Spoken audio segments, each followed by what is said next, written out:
Thank you for saying this because I was wondering if there are translation. No. That's the next level, I think. We need some headphones with translation capabilities that probably already exist. We just need to incorporate them into the experience. Hi, everyone. Thank you so much for coming to my session today. My visual doesn't work that much yet. We're gonna get there eventually, but maybe never. So I'm gonna just start. We're here to talk about the future because I always live like 10 or 20 years ahead. That's just kind of my modality. I don't know what happened to me when I was a kid, but I just don't live in today. And what I was gonna start today with is a letter from the future. So I'm gonna start reading this letter that I, let's imagine, found yesterday in the water. Oh, here it is. Thank you guys. Oh my God, this is perfect timing, thank you.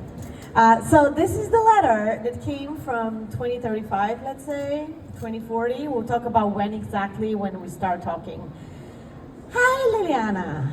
I just want to tell you the story of my phenomenal experience yesterday in the era of flying cars. The first thing that happened was that I was able to book all my legs of my trip. So I had my phone and I could book anything from what is gonna happen when I leave my house to all the way to my destination in one place. Can you imagine? Then a self-driving car arrived just in time to pick me up. There was no delays, and the car knew when to come to make this very connected trip to my VTOL. The flying car that was waiting for me at the edge of my neighborhood was very conveniently placed by the urban planners at the edge of my place, so I don't have to travel that much. And let me tell you how I connected to this VTOL. Seamless. Oh my God, they had taken care of my bags, wayfinding, everything was perfect. Not only that, but I also had security that took care of all my security issues. At that point on, I was practically traveling. My trip started. I was in the air, and not only I was in the air, but I also had a digital assistant. And that digital thing knew everything. They actually recommended the most scenic route so we could fly to the airport by seeing interesting things. They also gave me all the important tidbits of how and what's next about the experience that I'm having. The wayfinding once I got to the airport was seamless again, but not only that, I didn't have to worry about my bags. My bags were already taken care of. I didn't have to think about anything, and the airport was there. But other than that, my pilot was some sort of a concierge / pilot. I had some drinks, it was comfortable, it was fast, and scenic. I mean, I literally felt like my trip started. And I also had just the ability to watch these suckers down, looking at the traffic and not experiencing it. Totally worth it. And not only that, but when I got to the airport, the scheduling was so well aligned that I didn't have to wait for like 2 hours for my plane. The scheduling of when my VTOL landed and when my flight was going on was super seamless. Not a lot of walking. I didn't have to walk. It wasn't like a mile away from the airport. It was just amazing. And throughout the whole experience, I could see all kinds of ADA and retrofits for people with disabilities. So I knew that this is not just for me. This is universal. Anyone can have this trip. I just love it, and I wanted you to know. And the last thing I'll tell you before I say my goodbye is that the wayfinding has changed completely. And with this vertical integration and these big flying cars, travel has become completely new and reinvented. but yet it has something familiar. So I am very comfortable, yet excited to travel. Travel now is not a chore, it is just part of the experience. I had like several questions that follow this letter, and I ended up with how many of you want to write this letter in 2035? I just want to really understand, yeah, so not many. Okay, let me ask you the next question. How many of you think that somebody will write this letter in 2035? That this experience can happen? Not that many. Interesting. So this is why we're here. Because I'm here to tell you that this is gonna happen. And I'm glad you came, because you gotta understand that this is gonna happen. And the sooner you understand it's gonna happen, the better it will be for all of you.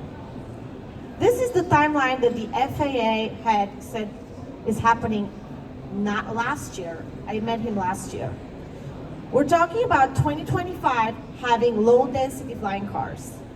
That means like when we say this will never happen, there is some desert somewhere, a car flying, that's what he's talking about will happen in 2028. That means we're gonna have the vehicle, we're gonna have the permits, we're gonna have everything ready, okay? So that means proof of concept done.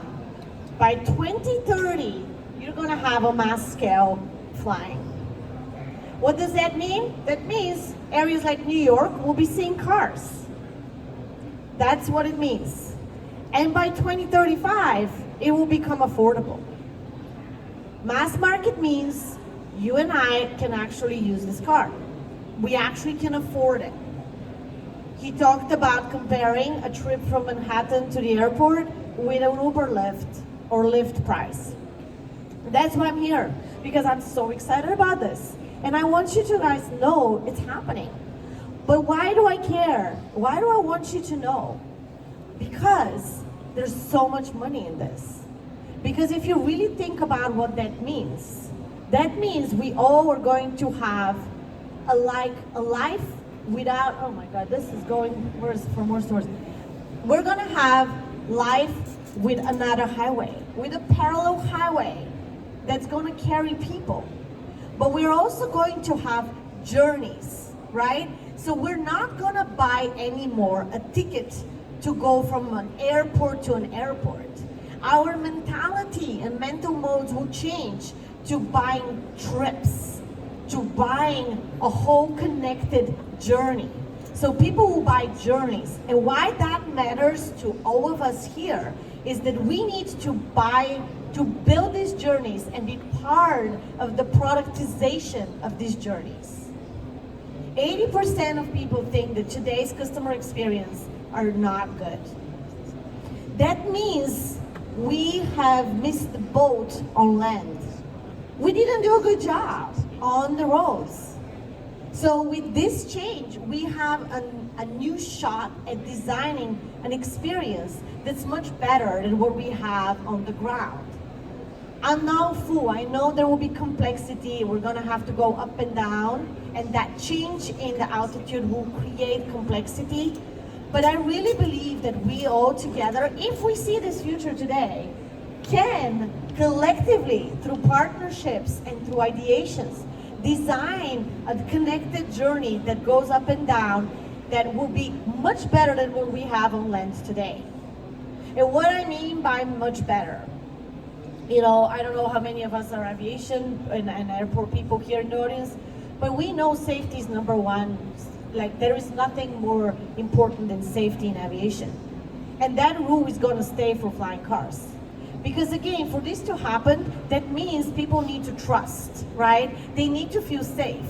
Otherwise, they wouldn't even engage. Who's gonna care about the scenic route if they are not even sure if they're gonna fall off the sky, right? So that connectedness between the scheduling, the air control, the system operation systems is gonna be important, because if we get this right, then we can start designing and having fun with this thing. So, sorry, I'm just gonna go to the pieces that I wanted to mention to you guys in terms of what customers want, right? Because it's important that, again, if we're going to build this future together, then we understand what people are going to be buying. And what they're going to be buying is stress-free and comfortable journey, right? We need to make sure that that is part of what's happening. I just got a 5-minute mark, and I did want to leave some minutes for questions, so I wanted to kind of speed through this. But what I really wanted to mention here is that we really need together to work on redefining some fundamentals of the air travel industry in order to make this happen. Irregular operations will need to be rethought, because now if I'm disrupted in the air in a flying car, I need to know what that means. How am I going to get where I'm going? How does that connect to the rest? We need us to be connected with each other in terms of data. And one of the things that we are all knowing is that airports and airlines, generally speaking, are not entirely playing well together.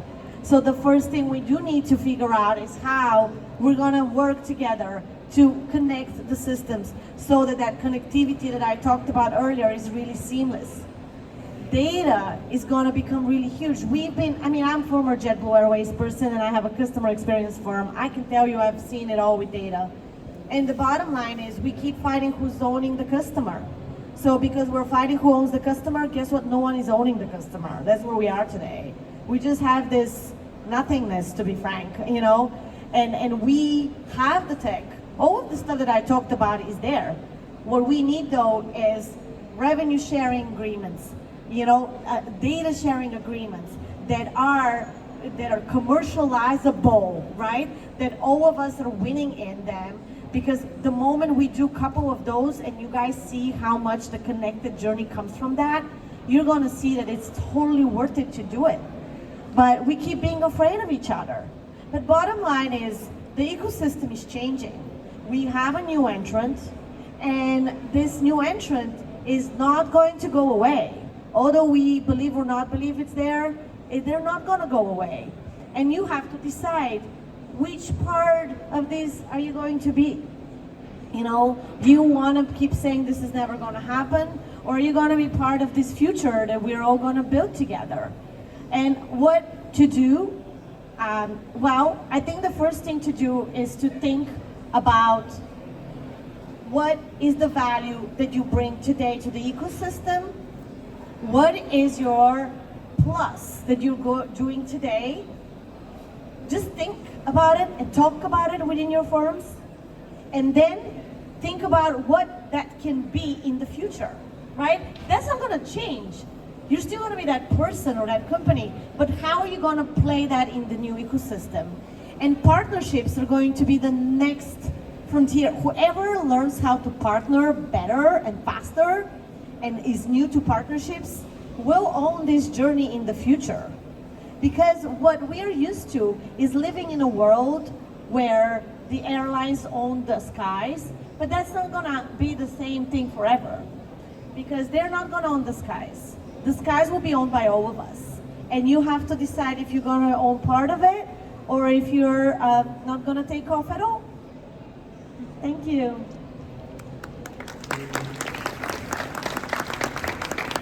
But because people said they don't believe in this future, I want to really ask for someone to ask me a question of some sort. Please, any? Yep.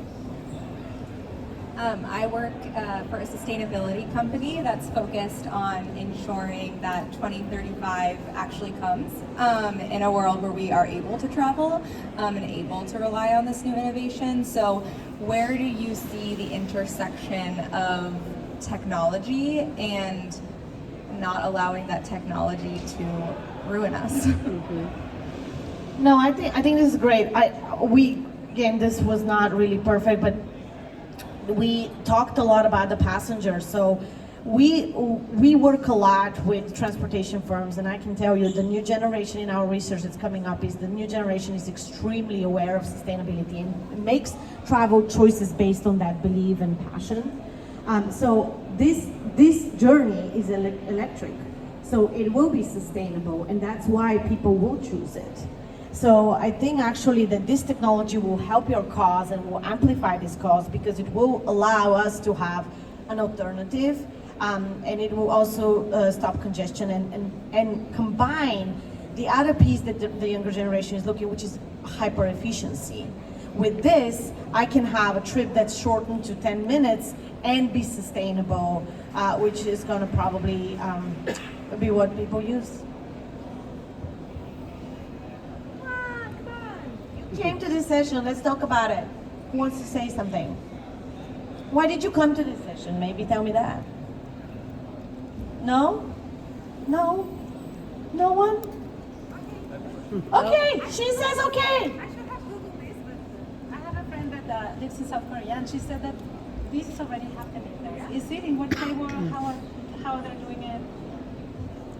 Thank you. I don't know how they're doing it, but I think for us, what is the safety here is the biggest challenge in the States. I think there's much more safety scrutiny, and I'm not sure what they're doing though. I'm sorry, I can't answer that. Okay, anyone else? So for example, like right now it's been pretty difficult for electric vehicles to be massively adopted, and demand has actually heavily decreased this year. So if it's happening for electric vehicles, I assume it'd be harder for flying cars. So what do you think about that? Yeah.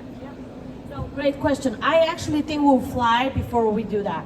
I think it's going to be reversed, and I think it's our mindset that thinks that the electric on the ground will be first. I actually am convinced that it will be flying before you go on land. And the one thing I'll say is that years ago, when I was still in JetBlue, I was trying to do the electric stuff at some of the airports. And another challenge you have with the ground is that everything has to be smart for the smartness to work. In the air, you don't have this constraint because there's nothing there. Thank you. I think there's one more question. Maybe last, and then we're out. One last one, just because they love you. Great, thank you. So I'm a recent graduate at the University of Miami for sustainable business, and I know you said you work for JetBlue. I work for JetBlue Cargo now, Aeronautics. What do you think are going to be the main ESG challenges that they're going to face for passengers? I guess in terms of governance. I think it needs to be, again, back to partnerships. Partnerships. We just need to start talking across the aisle. Government, private sector, manufacturing, and everything. Thanks. Well, thank you so much. Did you bring in standing room only at the back just because they want to hear what is the future? They're just too afraid of the future. I mean, I certainly am, I don't know. But I want to be one of those air taxis, for sure.